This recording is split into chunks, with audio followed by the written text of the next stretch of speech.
Well, welcome to another taste of working the light. One of the greatest aha moments in history is about leadership. And Moses, one of God's greatest leaders, is the one who had that moment. He had gone from leading an Egyptian army, get this, to leading a flock of sheep for the last 40 years. Then, one day, while out with his flock, Moses experienced something absolutely remarkable.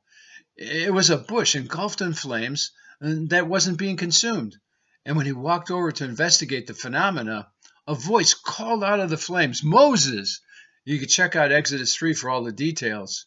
Moses was about to learn that leadership isn't something that he assumed or took like he had tried to in the past, but something that it was a calling from God. It was given.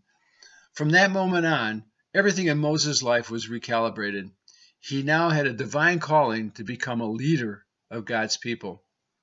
In business, as a toy inventor, I've been fortunate to have numerous creative aha moments. Some of them have been with about fresh new ideas, which is very exciting, and others have to do about solving problems that were impeding the development of an idea, which is also very exciting. My biggest aha moment, my burning bush moment, like Moses, was also spiritual in nature. It was the day I turned to Jesus as my Savior and Master and experienced miraculous emotional healing. I hope you didn't stop listening then, because, for me, I had gone through a mass shooting at the company where I was now being offered a partnership. And I desperately needed healing, and God met me. I guess you'd have to call this an epiphany instead of an aha moment because somehow I really encountered God. Well, it turned out to be a profound experience with God that would encompass every facet of my life. You see, nearly simultaneously with my burning bush moment, I had accepted an offer to become a partner at the studio where I worked as a designer. Once the partners got wind of the fact that their new partner had become religious, the managing partner called me into the office to ask me a question that would just crystallize everything for me. "What's this going to mean?" he asked. I immediately understood that they wanted to know what my following Jesus was going to mean to the partners, to the employees, and to my clients. After a rather short but really profound conversation with the managing partner, I left his office satisfied and really kind of amazed at my answers. And I realized that my life was being recalibrated by God because of my faith.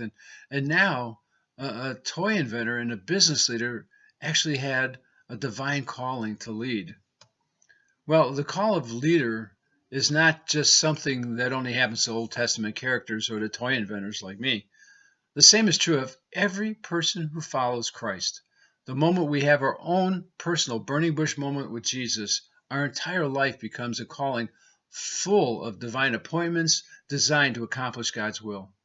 Our career, where we work, who we work alongside, who we serve as leaders, our abilities, our talents, skills, all become part of His plan to bring His kingdom values to our workplace and His sacrificial love to our colleagues. And you can check out Ephesians chapter 2, verse 10 to hear more about that.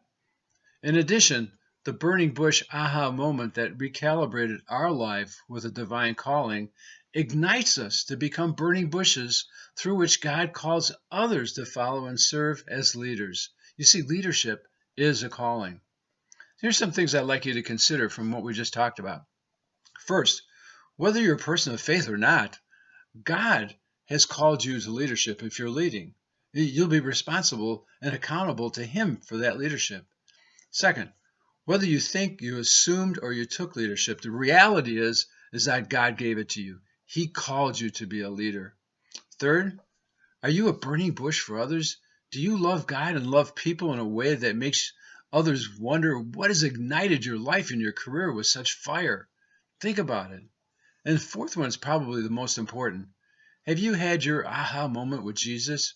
Have you received Jesus as your Savior and Master? It's all a matter of agreeing with God. God says we have done, said, or thought things that were harmful to others and or to ourselves. God also says that we have failed to do, failed to say, and failed to think in ways that could have helped others. All of it offends the holy God who created you and me for much better things. God says we're sinners who need a Savior. So God sent his only Son, to pay our sin debt with his life. God's promised offer is this: if you confess Jesus as Lord with your mouth and believe in your heart that God raised him from the dead, you will be saved. Check out Romans chapter 10, verses 9 through 10 to see more about that. And if you haven't yet, it's time to agree with God. Have your aha burning bush moment with him now. Hey, thanks so much for listening, and until we talk again, work in the light.